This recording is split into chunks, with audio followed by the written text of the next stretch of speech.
pendant que je passe, je vois que Skinner s'était fait ramasser. Ça fait juste « Oh!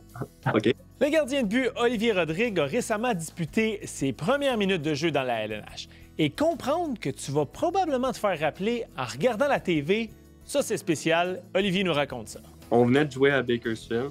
On vient de finir la game, puis je venais de finir de me changer, puis je passe par la salle de traitement, puis la game des Oilers était sur la TV. Puis pendant que je passe, je vois que Skinner s'était fait ramasser. Ça fait juste « Oh!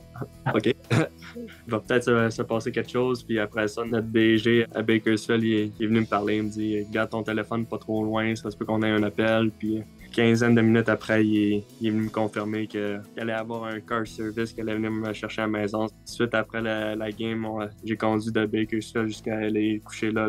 Après ça, le lendemain matin, je suis allé directement pour Seattle. Puis, je savais que ça pouvait arriver, mettons, mais je voulais comme pas trop encore penser loin puis comme faire des scénarios dans ma tête. Bon, là, tu es sur le banc. Les Oilers viennent d'accorder 5 buts dans les 2 premières périodes. Puis le coach décide de faire un changement. C'est toi qui embarques. Peux-tu m'expliquer un peu comment ça s'est passé? Il m'a dit il restait 4 minutes avant d'embarquer. Puis honnêtement, je pense que ça a été quand même bénéfique parce que, tu sais, mettons, il me l'aurait dit tout de suite au début, mais j'aurais commencé à penser. Puis, hey, c'est là que ça se passe. Puis j'ai pas eu le temps d'être trop nerveux. Je me suis dit, OK, je vais juste profiter de l'expérience, puis il va arriver qu'est-ce qui va arriver. Ça a pris quand même un peu de temps avant que j'aille mon premier lancer. J'avais déjà joué à Seattle là, durant les games hors concours, ça fait que je connaissais déjà un peu l'environnement, puis même durant le warm-up, j'avais pris le temps de comme regarder alentour. C'est quand même un rêve d'une vie. Tu sais, tu l'as dit, pendant l'échauffement, tu as pu prendre le temps de savourer un peu, de regarder dans les gradins, de réaliser ce qui se passait. J'imagine que quand le match commence, t'as plus vraiment le temps de faire ça. Là. Ça devient un peu, j'imagine, un match comme un autre. Je me sentais concentré, je me sentais quand même super calme aussi, puis je veux quand même faire bonne impression. Surtout que c'est comme ta première fois, c'est que la nervosité de tout ça était quand même cachée, je la ressentais pas nécessairement durant la partie. Puis tu sais, c'est arrivé assez subitement, tout ça, t'étais pas supposé d'être dans les buts dans ce match-là. Comment c'est arrivé après? Comment ça s'est produit quand tu as pu parler à tes proches après le match? Quand ça a sonné, puis il restait 0 au cadran, ben j'ai pu comme réaliser un peu qu'est-ce que je venais de faire, puis j'imaginais ma famille, mes grands-parents qui regardaient ça à la TV, puis ça a vraiment été quand même une courte expérience, mettons, pour la première, mais je faisais juste m'imaginer ma famille, puis à quel point ils pouvaient être fiers de moi, puis ça me faisait plaisir. Rendu dans l'autobus, en même temps, je pouvais pas nécessairement parler très fort. On venait quand même de perdre 6 à 1. Mais je les ai parlé un peu, tout le monde semblait content, ma blonde. Puis après ça, j'ai parlé au reste de ma famille le lendemain. Tu sais, Olivier, on l'a vu ici à Montréal avec Philippe et Moïse Alou.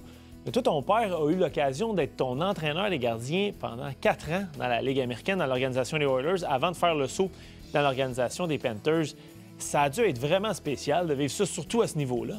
On a vraiment bien travaillé ensemble pendant nos années à Bakersfield. Puis il m'avait toujours dit, quand je vais sentir que tu es prêt, je vais te laisser faire tes affaires de ton bord.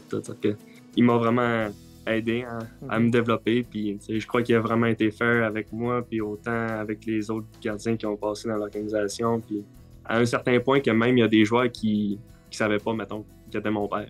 C'est vrai? Oui, je crois qu'on a vraiment fait un bon travail ensemble. Puis je suis vraiment reconnaissant qu'on a eu cette opportunité-là. Je pense pas qu'il y a personne qui peut dire qu'il a travaillé avec son père à ce niveau-là. Ouais. Je suis pas mal sûr qu'il regarde chaque match. En tant que parent, il veut quand même regarder.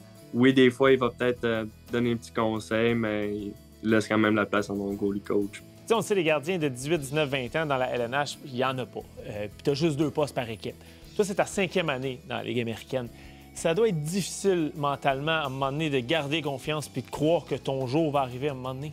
Et j'ai vu des amis monter dans la Ligue nationale avant moi, puis des gardiens qui ont été repêchés, mettons, un peu plus tard dans la séance de sélection, qui ont réussi à monter, qui ont déjà joué des matchs. Mais chaque organisation est différente aussi, puis les circonstances en étant gardien sont différentes aussi à chaque fois. Je crois que c'est quand même la réalité d'un gardien aussi.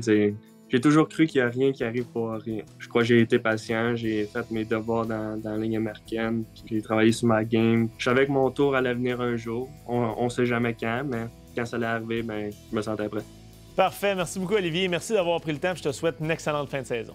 Merci, c'est gentil.